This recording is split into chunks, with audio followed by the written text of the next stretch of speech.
to further discuss the proposed uses for American Rescue Plan funding, which the city is in the process of receiving. We've had one prior meeting. The members of the Finance Committee are myself, Joel Daves as chair, Councilman Richardson, and Councilman Williams, who is out of town and will not be able to be with us today. We also have Councilwoman Bess Rich, Councilwoman Gina Gregory, Councilman C.J. Small. Our City Council President, Levon Manzi, will not be at this meeting this morning. We also have Mayor Stimson, Chief of Staff Barber, and a number of department heads and representatives from the administration. We have the city clerk and the city council's attorney.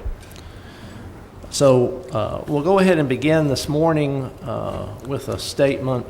There have been some recent suggested changes by the mayor, and I'm going to ask, the city council has received a spreadsheet containing the suggested uses, and I'm going to ask Chief of Staff Barber to explain this spreadsheet to us. Yes, sir. Thank you, Councilman Joel Daves and the rest of the City Council. So last Wednesday evening, we received further guidance from the Biden administration that changed some of the guidance on how the ARP money can be spent. Mainly is they now allow for the negative economic impact to be spent toward gun violence, which is by the administration itself identified as a COVID-related rise in violence in our country. And so we immediately on Thursday convened to take a look at how some of this money could be reallocated to deal with this very serious issue. And so it's highlighted in yellow on your spreadsheet what those changes are. And so some of the monies were moved around to allocate $5.1 million toward the gun violence and prevention programs that are currently underway in MPD and to enhance our technology, as well as other issues like crime prevention through environmental design. You've heard us talk about LED lighting. That would further enhance neighborhoods as far as lighting goes. And increase technology. We talk about different things in that area that we can talk further. But we have everything from being able to analyze shell casings to gun intelligence to gunshot detection, as well as gun detection. The community violence intervention programs are pretty much out of the strategic initiatives. Much of that is underway. Our current programs, we are allocating another $1 million to actually enhance those programs and be able to deliver them throughout the city. We did also receive guidance, and it seemed to fit in with a lot of the conversation with City Council, that some of this money can be used for summer camp programs for youth. And so we did allocate $500,000 over the next 2 years, talking with Shonda Smith, to cover not just summer camp costs, but to also cover after-school education and training, which Mobile Police Department is going to also participate in trying to get some of our violence under control. But we also set aside $100,000 for proof of concept with some of the nonprofits that want to get engaged with the City of Mobile and crime prevention programs. And so you'll see that there as a proof of concept on whether or not we can entertain or engage nonprofits in reduction of violence. But those are the buckets that we reallocated to, and we're ready to answer any questions. Again, this is our recommendations for your input and your recommendations. Could you just, before we go to questions, before we go to other people's questions, could you just maybe tell us where the money came from in order to fund the $5 million? Like, I can see like $2 million came from some of it came from the Gafers project. But can you tell us where you allocated an additional $5 million to violence? Where did the $5 million come from? There was $2 million moved from the affordable rental housing. There was $1 million moved from broadband. And broadband we continue to look at because there's now been another commitment out of the Biden administration to send more money for broadband. And so that's right. And so we do know that there's more money, so we continue to look at whether or not this first batch of ARP or should the incoming funds be sufficient to handle our broadband needs in residential commercial areas that do not have access to it. But we did want to make sure that our community centers are capable of broadband. And so $2 million from the affordable rental housing, another $1 million from there. And I think we moved $1 million from the social services assistance, from $3 million to $1 million. And so those were the big buckets that we actually moved money from.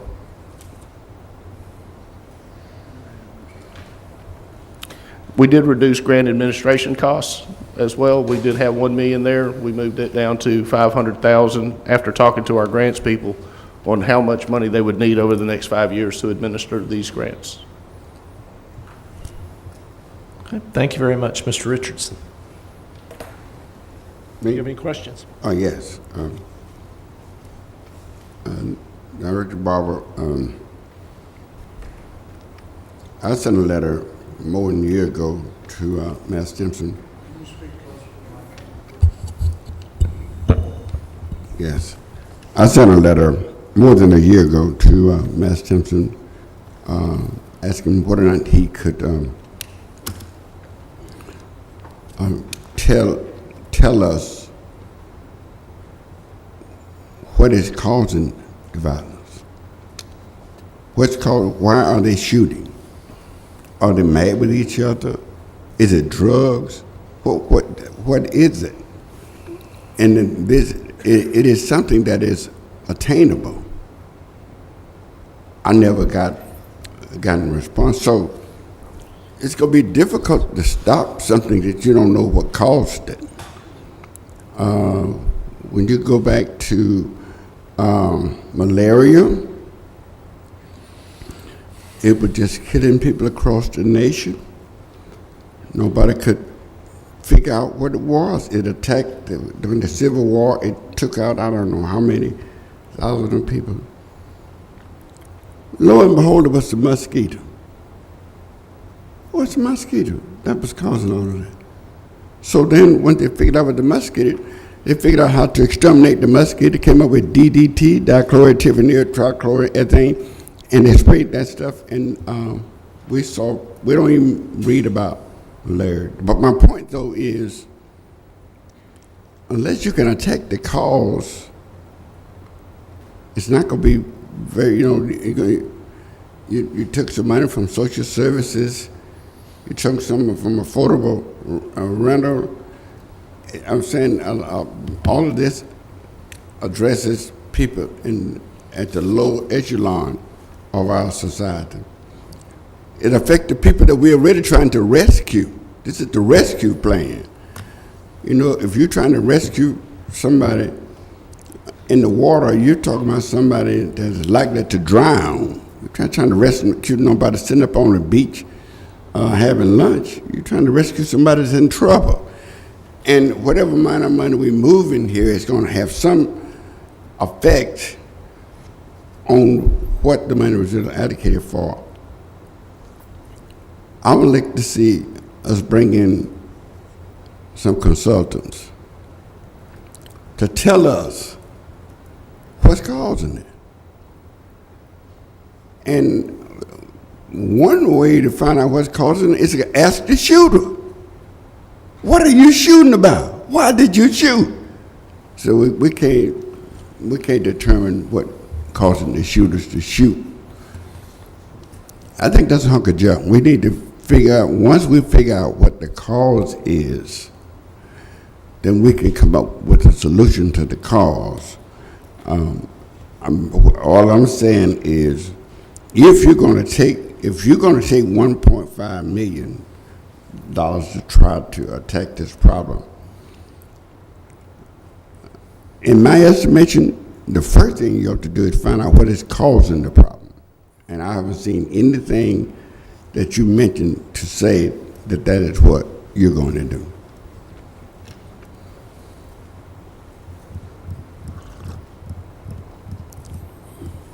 Yeah. Okay. Mr. Small. Thank you, Mr. Davis. The Chief Barber, good morning. I know that Councilman Richardson had asked, been stating that for a couple of years. My question is just a yes or no, no details, no further aspiration behind it. But is it because you all may be silent, because of that, because of government operation or what may be causing the situation of gun violence and et cetera? Just You know- a yes or no. 'Cause I understand it's sensitive government operations. That's the reason I just say yes or no. Yeah, I cannot discuss current operations, but would be glad to meet with the Public Safety Committee to discuss the motives that we do know.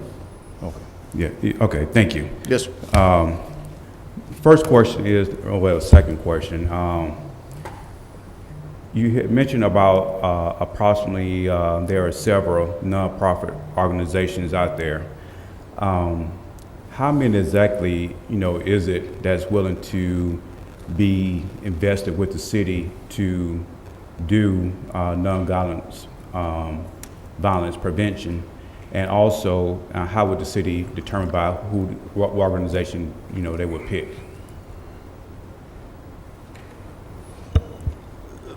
There are a multitude of, I think, services by nonprofits that can certainly apply for this funding, and then based on an RFP process on whether or not they qualify for the funding. And so we have set aside money for that. The proof of concept actually has more to do with some of what you are hearing from the community as far as trying to get pastors and people involved as well. And so we did set aside some money just in a proof of concept on whether or not that could be effective. It's not something that we've done before, but it's certainly something that we want to consider. But how would the city, decide who they would choose? I mean, had that been discussed, or which nonprofit? They just said we had 10 nonprofits out there. Are we going to invest in all 10 of them, or are we just going to invest in 2 of them? I mean, how would the city pick? I mean, has that been determined?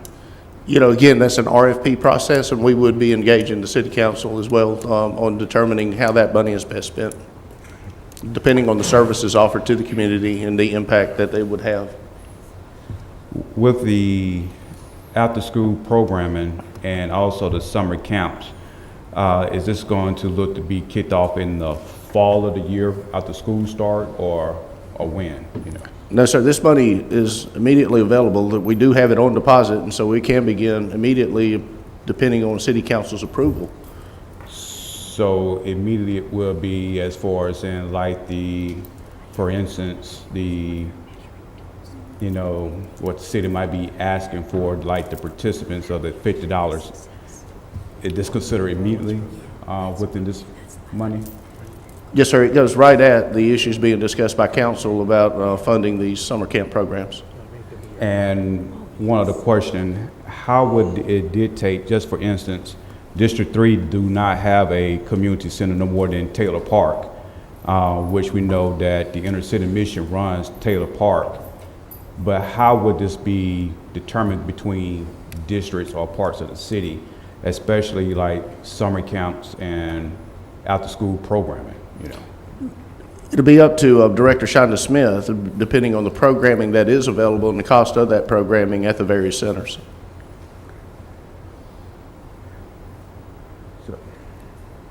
Because my concern is really with District 3, again, only community center that I have is pretty much Taylor Park, which is ran by the inner city mission. And I'm just trying to make sure that the kids on the parkway or the citizens on the parkway have a opportunity to invest into this, because we know that crime is kind of high, more than it should be, rather, on the parkway, than it should be. So I'm just trying to make sure that it is split and fair throughout the, the city of Mobile, throughout, citizens, especially younger people, Yes, sir, and we have the utmost confidence that Director Smith is going to make sure that that is available to all of our youth throughout our community, regardless of district. And so, again, very new concept, very new funding, but to make sure that it is equitably distributed throughout our community is absolutely a high priority. All right, thank you. Yes, sir. Mrs. Gregory. Thank you, and thank you for doing this. I think it's very important that we are able to reallocate these funds to put it toward gun violence technology and the community intervention and summer camp and all of those things we've been talking about. The community-based violence prevention programs, I think, are very important as well, and how those will be broken down, I think we're all interested in. I wondered if you could, and it doesn't have to be now, but going forward, just give us more details. I know, Director Barber, you mentioned some of the programs that are already ongoing, maybe within the police department in the city. If you could give us a list of what those are, that what you are considering using some of the funds for with the gun violence technology and the community violence intervention programs, those things, just to give us some more information on what those are. And sharing the specifics of some of these programs, because there are a lot of programs out there, so if we could just, for our benefit and to be able to share with our constituents what the programs are specifically, who they are aimed at, and who they help, I think that would just help us as we go forward. I like the idea of being able to give some of the funding to these community groups and asking them to be on board to help us. And of course, I understand that not everyone would be qualified, and I appreciate the idea that we could be involved in that. And of course, the summer camps, that's something we've been talking about for a while now, and if that money could be available like next week, or the sooner the better for some of these kids who will be going to summer camp at our recreation centers, I think that's a terrific idea. And all of these funds going toward helping this community get a better handle on gun violence and preventing the violence in the first place, and working with education and training, I think, is very important. I do have a question for Director Batiste. I know at one point, Director, you mentioned something to us about motives and why people get involved in gun violence and who we're arresting and those kinds of things, kind of based on Mr. Richardson's question. It seems like not too long ago you did give us a report on what you see and what the specifics show, and I wondered if you would share that with us. Councilwoman, I appreciate it. Thanks for having me today. So every year, crime trends change. I mean, one year it may be teen violence, the next year it may be domestic violence, the next year it may be because of drug or illicit drug behavior or people gambling. I mean, we had one year where 5 people got shot at one time, 2 died because of a gambling game. And so each year, the dynamics of why we're experiencing an increase in violent crime may change. Because normally when we identify the trends, our educational programs pick up and we focus in that area to try to make sure we educate the public about the ills of domestic violence or the focus on drug activity, criminal drug activity in our communities. And so this year we've had a kind of an overlap dealing with domestic violence and some drug activity. And again, so you have those dynamics right now, our increase that we're seeing in our homicides in particular, focus in the area of domestic violence and drug activity. So we continue to try to allocate resources through education and training, through our Victims Advocates Unit and our family intervention people, working with people to make sure that they teach them about the process, assisting them with getting PFAs, protections from abuse orders, so that they create that separation and that distance between those individuals that are most likely to be victims of domestic violence.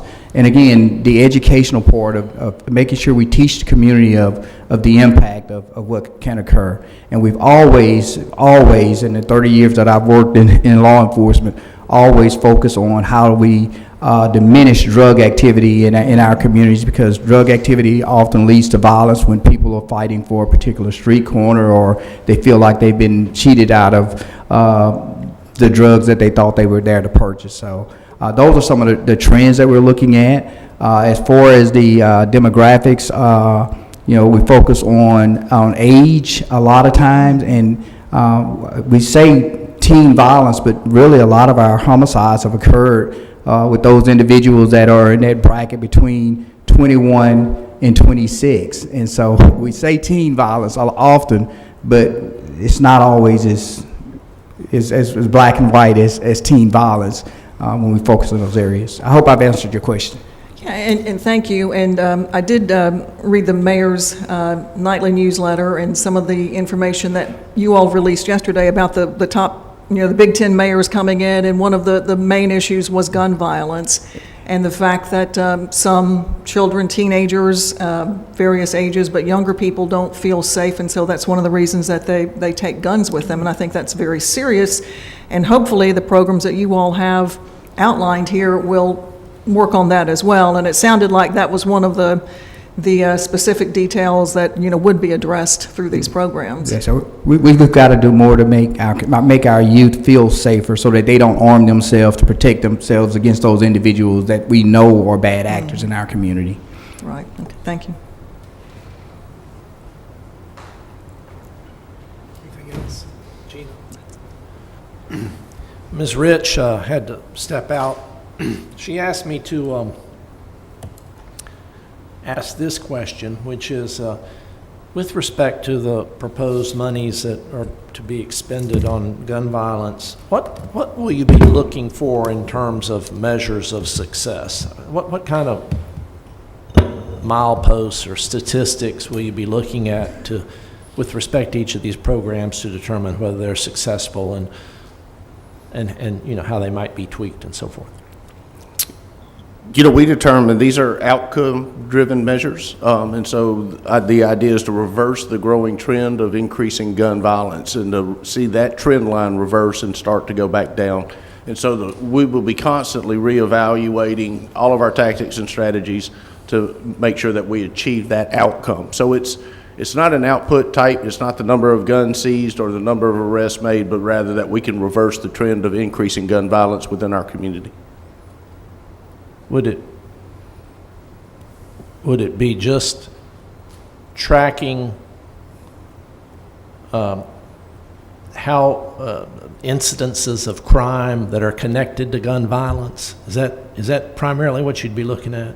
That's exactly correct, and that has to be tracked over time to see if we make an impact. And I did want to point out on the summer camp and after school, the qualifying component from the Biden administration is that it's educational and learning, and again directed at reducing violence within our community. So conflict resolution, there's a multitude of programs that Mobile PD can bring to the table to help young people resolve conflict without violence. Yeah. Mr. Chairman. Yes, sir, Mr. Richardson. At the National League of Cities, people were concerned about people coming out at night shooting in the neighborhood, putting fear in the heart of the entire neighborhood. Somebody just come out and just open up. They're not shooting at anybody, they're just shooting. And it's compared, that is compared to the lion. Young lions are not off into all of that roaring. They go catch their prey and eat it and go somewhere and sit down. When they get old, they can't outrun the prey. So they put fear in the heart of the prey by roaring. Rah! So all those little weaselly animals, they go and hide and they go in and eat them. So it seems to me that these shooters, it's time for the dope man to make a delivery. They don't need no eyes out there. So somebody go out there and shoot about 20 rounds. Bah, bah, bah, bah. Everybody run in. They come by, make that hit, and keep going. The idea is the same as the lion. Put fear in your heart. Then they do what they need to do and go on about their business. A lot of that shooting is nothing but putting fear in the heart of the folks in the neighborhood. You won't like to be coming outside of your house if you hear gunshots. You want to be safe, you stay in. That's where they want you. If it's time for the man to deliver his drugs, they want you in. So they come out there with all of that shooting. And so shot spotters would help us determine exactly where those shots are coming from. As a matter of fact, the shot spotter can notify the police that's patrolling that beat where the shot's coming from, and oftentimes it saves lives because these drive-bys, they come by there and shoot, and they shoot somebody, and by the time the ambulance get up there, that person is dead. Well, we had a shot spotter, the police would know where it is, to go up there, and the man's still living, get an ambulance, take him there, and save the man. So it is some things that we can do. We can ensure, in these areas where it has been reported on a regular basis that people are coming out shooting, we can find out today where those shots are coming from. Mr. Chairman, Yes, sir. and again, Councilman Richardson is spot on when he's talking about the use of technology. So there's a meeting next week with Alabama Power, who has learned to integrate camera systems with shot spotter type technology or gun detection technology. So that makes it a lot more useful, where a shot spotter without surveillance systems really does not give anything other than we've had shots fired. And so we will be able to determine what individual is shooting, how they're dressed, what they're armed with, possibly even the vehicle they got into to leave the area, because we're responding to the one place where that person probably is no longer at. And so we're 100% in agreement with what Councilman Richardson is saying, to use technology to make our community safer by the certainty of capture for that type of behavior. One of them. Yes, sir. Let me, I do want to, we looked at ShotSpotter about 2 years ago, Chief Batiste and I did. At the time, the camera systems were not integrated, and so they prototyped it in Birmingham. And talking to Chief Patrick Smith over the weekend, they have perfected that system. That's the one that we're meeting with Alabama Power on. We're also sending a contingency up to Birmingham to see how that prototype is working integrated. And we also plan to integrate it even further using technology into our SHIELD project, which has 12,000 live leads. And so when you start to really integrate these technology, not just using one technology, but multiple technologies, you can be very precise on your intelligence on who's causing problems. One more. Yes, sir. Director Barber, is almost every night we have at least 5 houses. It's a drive-by. Somebody just drive by the house and shoot. I know it's frightening to any home that you're in the house with your family and somebody just come drive by. So, with this technology, can you think we can nail this down? I think if it's known that we have this technology and we start making some arrests, I think twice before they ride through a neighborhood and go to shooting in somebody. I think they know what the purpose is. I think the people inside that house, I think they know what that's about. But I think at this day and time, for us to live with somebody riding through neighborhoods shooting, I think with all the technology we have, especially if we had cameras to the entry and how people come into these troubled communities and leave, we can find out where the shot was, and we can look at the camera and find out who left and nail them down. I think this is the age. We found Osama bin Laden. Found out what country he was in, what city he was in, what street he lived on, what house he lived in, what room in the house he lived in. We could catch him. Mr. Chair? Yes, ma'am. Director Barber, I think that sounds like a wonderful idea. I'm really excited to hear that. I get phone calls every so often from some of my constituents saying that they heard what they think are gunshots, and they want to call police. And as soon as you call someone to come, whoever is doing the shooting is long gone, besides the fact that there's no way to tell where those shots were coming from in the first place. Somebody's just heard shooting. So if this makes it easier to find whoever it is doing the shooting, whether it's a drive-by or just somebody shooting up in the air, I think that is going to be a terrific way to find these folks and capture them and stop what's going on, this nonsense of shooting guns into the air, or of certainly what can become more tragic, which is shooting into people's homes. So I think that is a terrific use of this technology, and certainly it's something exciting for our city.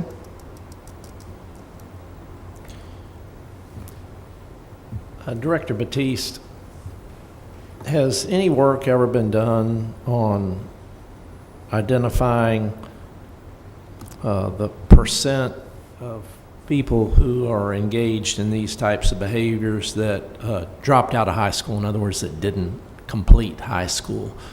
Because my speculation is that a large number of the people that are involved in this kind of behavior did not complete high school, dropped out of high school. Is there any truth in that? I mean, like I say, that's my speculation.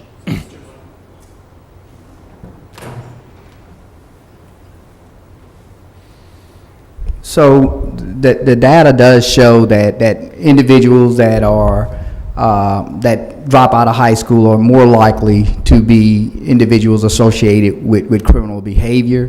That exact number as it relates to violent crime, we don't have that number for you today. I could get that number for you as it relates to the city of Mobile. But my time working at Strickland Youth Center, it actually showed that the earlier a individual got involved in criminal behavior, like say at the age of 13, it was more likely that by the time that individual turned 16, that he or she would be involved in violent criminal behavior.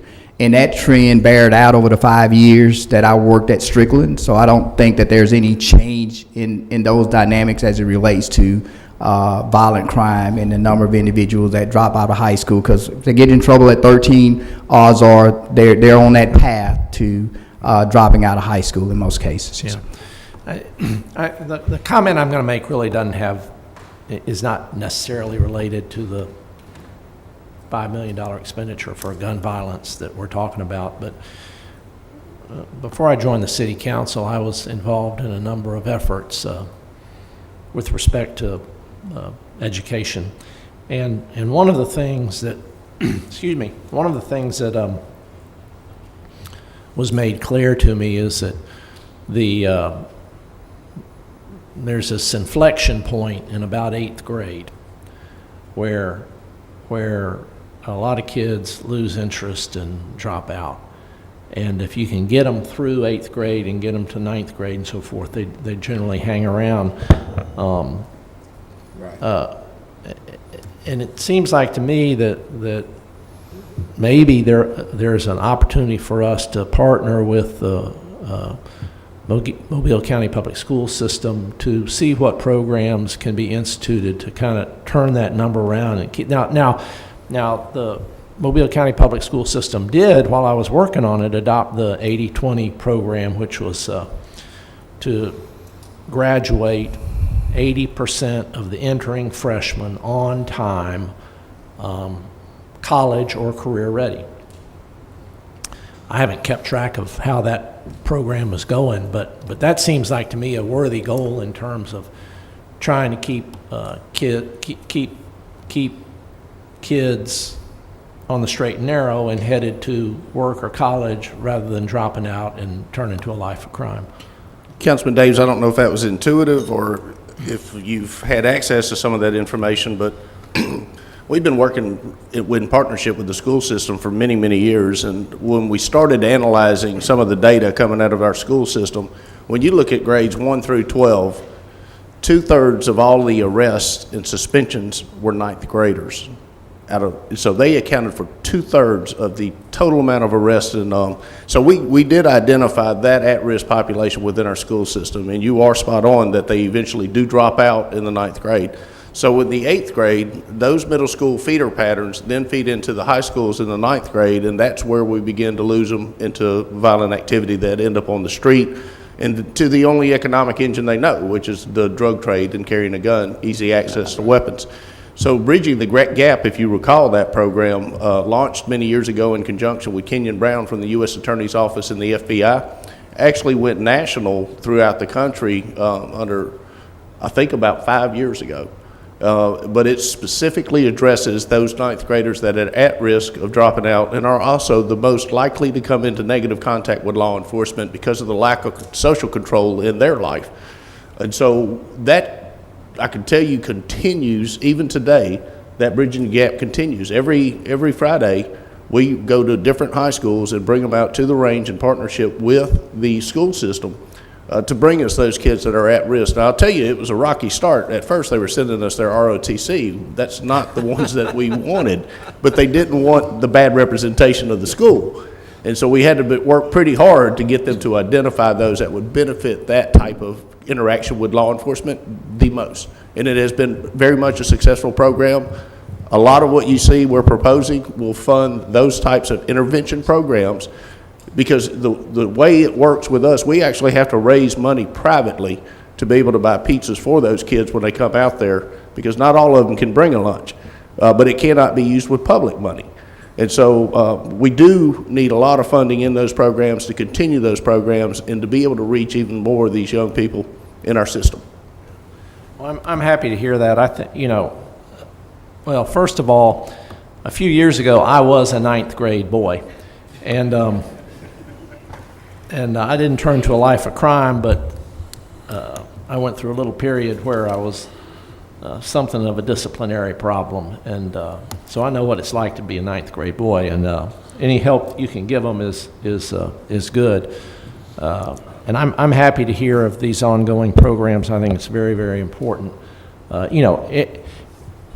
Any kid we can keep from going down the life of crime is a tremendous savings, not only in terms of that individual's life, but in terms of what it costs society to deal with it going forward. It turns from if they stay on the straight and narrow and go to college, get a job, it turns into it's a positive in terms of economics for the city versus the other way around, which is a negative in terms of economics for the city. Mr. Chair. Wait a minute, I think the mayor had something here. Okay. You want to take Fred first? No, come on. I'm not trying to go in front of the mayor now. Mr. Richardson, when it comes to the root cause of these of gun violence, I mean, just while we were sitting here, I just Googled that, and there are dozens and dozens of articles, and not all of them exactly align with each other of what the root causes are. And so I think that the information that we know, whether it's the lack of social controls, whether it's breakdown of family, whether it's the education system, whether it's the lack of the mental health system, that what we've done from this at the state level or have not done at the state level, all of those contribute to it. But what we find out is that and this is from asking the question, okay, to those who have been incarcerated at Strickland. They're carrying guns to protect themselves. And really, I don't think with the thought that they will ever shoot somebody. But what happens is somebody pulls a gun on him, he has a gun, to defend himself, then he finds himself shooting. So I don't think there is one thing that we focus on other than a lot of the things that we have said today, a lot of the areas that we would like to spend money on, but it is directed at our youth, and from a prevention standpoint, it is early intervention. It's before the third grade, really, to make sure they can, read on grade level. But these are things that, I think it becomes intuitive to us, but it's not really intuitive. It's things that we learned, 15 years ago from listening to the school system, to listening to experts. And so I have not purposely ignored you because I feel like that there's enough information out there from experts, the psychologists, the educators, the psychiatrists, that really define it instead of what our opinions are. So I just wanted to tell you that. Thank you, Mr. Mayor. I think gun violence is a national issue. It's beyond Mobile. It's a nationwide issue. And George, I want you to know, when I was in the 9th grade, I don't know of no criminals in my community, not one. Had a few boys drink a little alcohol, smoked some cigarettes. Beyond that, that was about the status of that. But once drugs was dumped on neighborhoods across America, violence followed drugs. And if we want our neighborhoods to return back to where they used to be, we're going to have to get drugs out of our community, and I don't think we are nowhere near that. So in light of the fact that we are not going to be able to get drugs out of the community, we had better educate our kids. Because if they drop out of school, they're going to be prime suspects for drug dealers. Because they can't get a job at McDonald's, you have to have a high school education. They can't get a job. So these people are going to wave this big money at them. They're going to fall for it just as sure as I'm sitting here. So if we want to stop our kids from falling prey to this foolishness, if we don't educate them, they are gone. I'm telling you right now. Because they can't get a job. And they're not going to see their friends riding around with these big cars way off the ground. No, they're not doing that. They're going to do something even if it sends them to prison. So if we, they had this program, leave no child behind, that's exactly what we need to do. It's exactly what we need to do. We don't need to leave nobody behind. We need to find out what the problem is, move in there to help them out, and to the extent that the city can assist with that. As a matter of fact, at my next Public Safety Committee meeting, I'm inviting the superintendent. I'm inviting the superintendent to come, because a lot of what we see is coming from kids. We don't have kids. They live in the city, but they don't report to us. They'll come to our community centers, but they don't come. They go to school by law. They must go to school.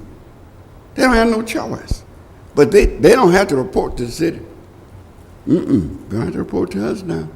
Report to the school. So we need the superintendent in here to find out about these dropouts, what measures they're having, how can we help with that. I'm inviting him to our next meeting, because I think all of us got to be on the same page if we're going to make any kind of positive effort in getting a grip on this gun violence and the like. Mr. Small. Thank you, Brother Chairman. Councilman Richardson said that he didn't have no violence too much when he was growing up. Nip didn't have but 75 people that live in their community.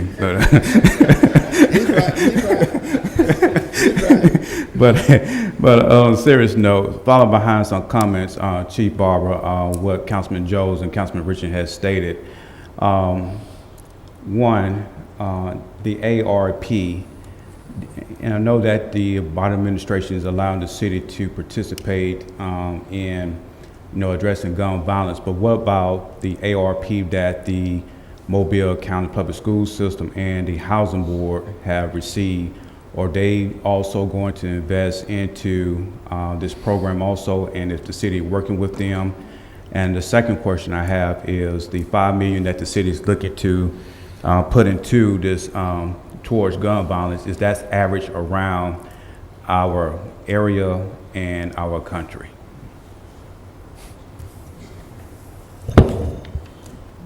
Yeah, Councilman Small, I'm unaware of any monies received by the Housing Authority. And so as far as the school system, on how they are allocating that money, I'm unaware of exactly how that's being done. Talking to the other cities in Alabama, we seem to be far further along in the discussion than the others. They actually have taken what Mobile is doing as a guidance for their own cities in trying to address gun violence. And again, that guidance didn't come out until less than a week ago, and so we had to reevaluate how we were allocating in order to do that. I do want to point out something that's been stated a couple of times today, and I don't think you can overstate this. To Councilman Richardson's point, the mayor and I did go out and meet with the shooters that were incarcerated to determine why they were shooting. There was probably a dozen shooters, and every one of them never armed themselves with the intent on shooting anyone.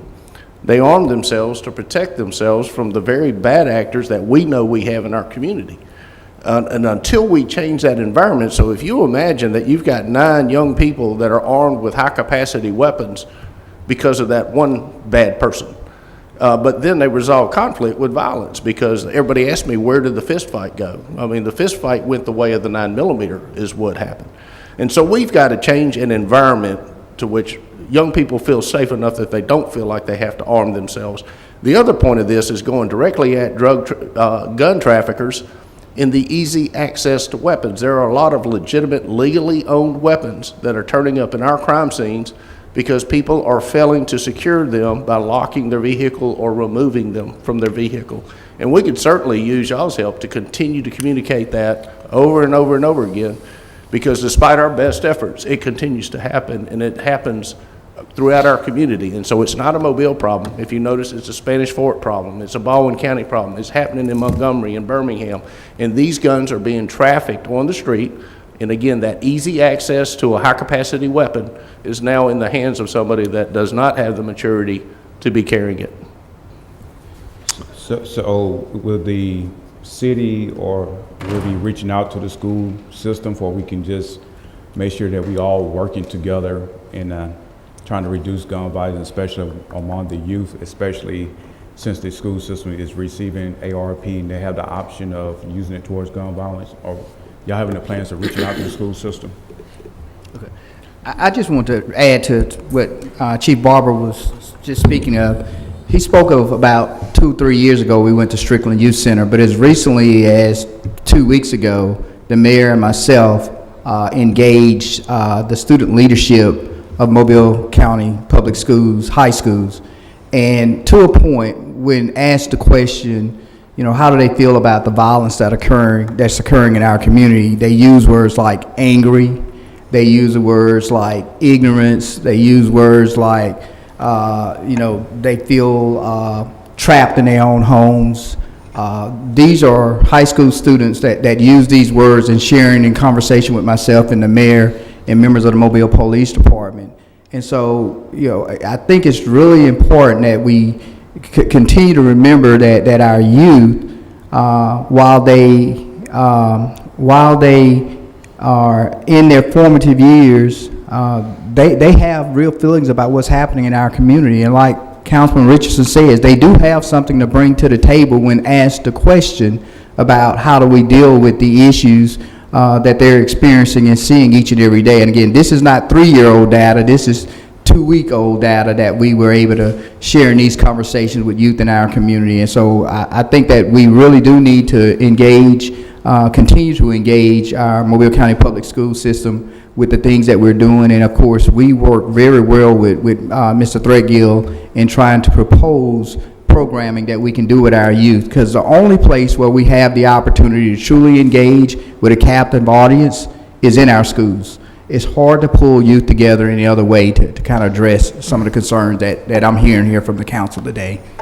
Okay, thank you. We're going to have to go ahead and wrap this up, but the last time we were here, I believe we identified August 13 as the latest date on which the council can act in order to meet all the deadlines. So I suspect that the next step, I know that there are members of the public who want to comment on this, and my suggestion would be the next step would be for the administration to put a resolution before the council, and then that'll give us something specific to. We put it on the agenda, and then we'll in the ordinary course of business we'll have an opportunity for the public to comment on it. Councilman Daves, in that regard, the proposal that we came up with had to do with having spent, probably 16 months getting feedback, from COVID, doing all that process. And if you look at what the purpose of the bill was for, we took, let's say, a year of interaction, from things and lessons we learned during COVID, who was the most negatively impacted by that. And so our proposal, let's say to the city council, was the opening for the public to start, discussing where we are. So before we put up the resolution, my suggestion is that we listen to what the public has to say here, during this meeting, and then if there needs to be some tweaking, that's what at that point in time, I think that we come back with with our resolution after today, depending on whether y'all think there needs to be additional public input after that. Okay. Well, we had not intended on taking any public input today. Okay. Well, I think the people that are coming down to give public input today at the city council meeting. Well, it's not on the. Has anybody signed up? There are some people signed in to speak to that as not an agenda item, but. Okay. So, Mr. Mayor, are you suggesting that we go ahead, that we'll hear some public input today? Absolutely. And then you'll consider the public input. Do we have another finance committee meeting, or do you intend after that to?